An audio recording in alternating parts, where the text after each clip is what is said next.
Bem-vindos ao The Network. Este é o tema desta edição. Em vésperas da conferência em Londres sobre a ajuda humanitária à Síria, olhamos para uma guerra civil que já dura há 5 anos e que não dá mostras de parar, gerando milhões de refugiados.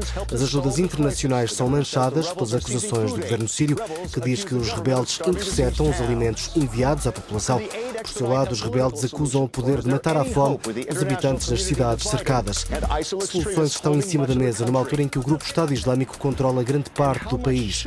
Até que ponto é possível pensar em planos de longo prazo, na educação, por exemplo, quando o conflito parece estar longe de terminar?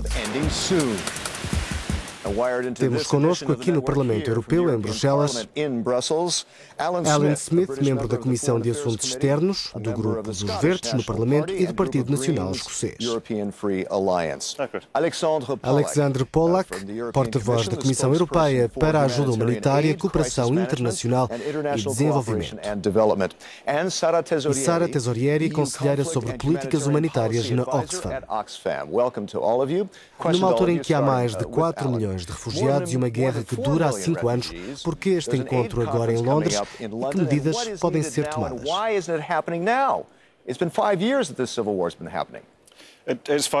Foram 5 anos de sofrimento e de muitos milhões de pessoas deslocadas, feridas, mortas ou que ficaram sem familiares.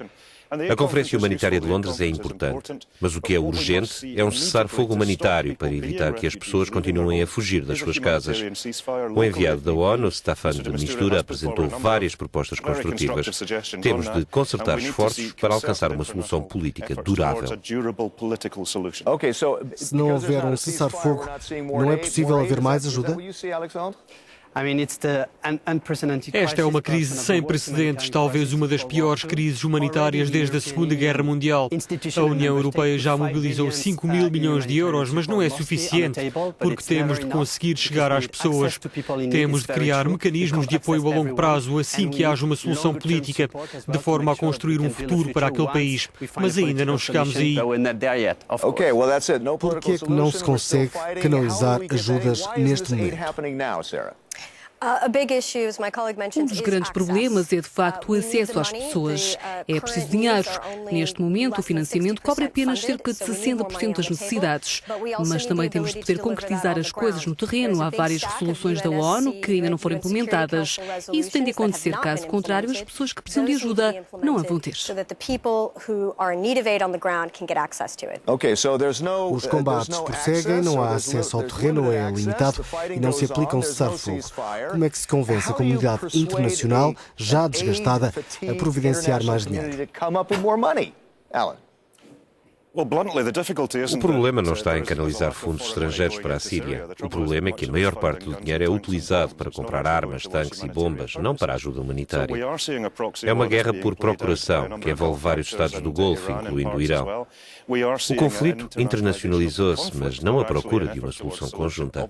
A União Europeia tem realmente de se mobilizar a nível político para alcançar uma solução durável, que não inclua Assad, para que haja paz. Por que é que a Comissão Europeia não está a tomar mais medidas? Só a Comissão já mobilizou mais de 500 milhões de euros para ajuda humanitária. Não chega porque a crise é global e toda a gente tem de participar. O dinheiro está a ajudar as pessoas em necessidade. Há várias missões humanitárias. O comissário Christos Stylianides desloca-se frequentemente ao terreno, acabou de visitar a fronteira entre a Turquia e a Síria. Fazemos a diferença para salvar vidas. As ajudas estão realmente a chegar onde devem? As ajudas estão a chegar a muita gente em necessidade. É possível dar apoio na Síria, é o que estamos a fazer. Não conseguimos aceder a todos. Eles não têm acesso a nós. Isso tem de mudar e há várias oportunidades para o fazer. É uma questão que todos os envolvidos têm de colocar no topo da agenda política. Há membros do Conselho de Segurança da ONU envolvidos no conflito e eles têm de fazer a parte deles em relação aos aliados no terreno.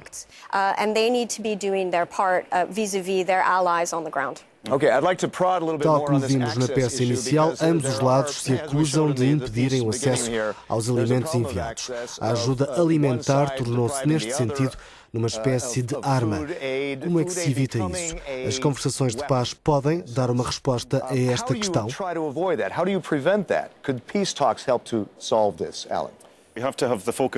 O enviado da ONU propôs o cessar-fogo em zonas específicas para fins humanitários. É este tipo de iniciativas que devem ser apoiadas. O trabalho que a Comissão Europeia tem feito é louvável. Mas vive-se num impasse, como acontece no Conselho de Segurança da ONU. Se os Estados-membros não defenderem os mesmos objetivos, a margem de manobra torna-se muito limitada e as coisas não avançam. Temos de estar unidos.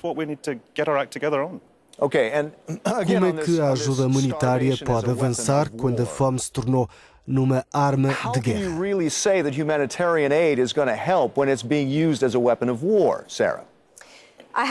É mais uma vez a questão do acesso. Só estando no terreno é que podemos garantir que as ajudas chegam às pessoas certas. Os trabalhadores humanitários empenham-se arduamente para isso. Há formas de monitorizar, mas temos de estar no terreno. Por isso é que é tão importante haver conversações internacionais. É aí que a diplomacia serve o propósito humanitário e não o contrário. É necessário criar corredores seguros ou zonas de exclusão aérea? O acesso incondicional às pessoas necessitadas é uma prioridade. O público e os trabalhadores humanitários sabem que há cenários extremos de fome. A União Europeia tem de estar na linha da frente desse combate. Estamos a financiar, por exemplo, o envio de ajuda para a cidade de Madaya. Outra questão que ainda não abordámos é a educação. Qualquer solução política tem de passar por aí. Se as crianças, a geração perdida na Síria e nos países vizinhos, não tiverem acesso à educação, podemos fazer tudo e mais alguma coisa que não será possível construir um futuro. A mesma pergunta, corredores seguros ou zonas de exclusão aérea? Sem dúvida, as duas opções, mas é preciso um acordo para forçar a aplicação. Cabe a quem fazê-lo. É possível influenciarmos politicamente nesse sentido. Temos armas à nossa disposição, literalmente, embora tenha reticências quanto à solução militar. Nós dispomos de fortes recursos políticos para negociar um processo de paz do qual Assad não faça parte. No que diz respeito ao longo prazo, à educação e ao emprego, de que forma é que podemos planear soluções de longo termo, sobretudo para os campos de refugiados em torno da Síria?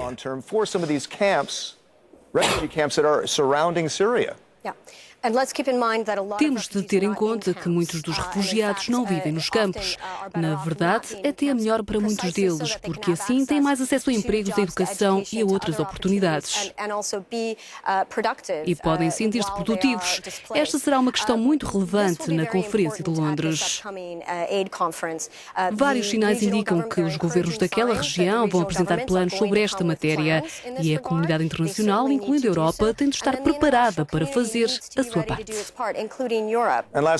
Onde se situa a crise dos refugiados no encontro de Londres? É um argumento que pode convencer mais países a participar financeiramente? A ajuda humanitária, a ajuda ao desenvolvimento contribui para combater as raízes dos problemas que são a pobreza e a guerra. A Comissão Europeia criou um fundo para a crise síria para onde canalizou 500 milhões de euros. É um começo. Nós queremos que os Estados-membros participem, queremos que os outros países contribuam, queremos apoiar projetos muito específicos na Jordânia, no Líbano, na Turquia, nos países à volta. No Líbano, por exemplo, neste momento 20% da população são refugiados, não vivem em campos. Temos de ajudar a criar emprego, mas é difícil e toda a gente tem de ajudar. Não pode ser apenas com o dinheiro dos contribuintes europeus. O setor privado também tem de se juntar. A crise é global, as respostas têm de ser globais.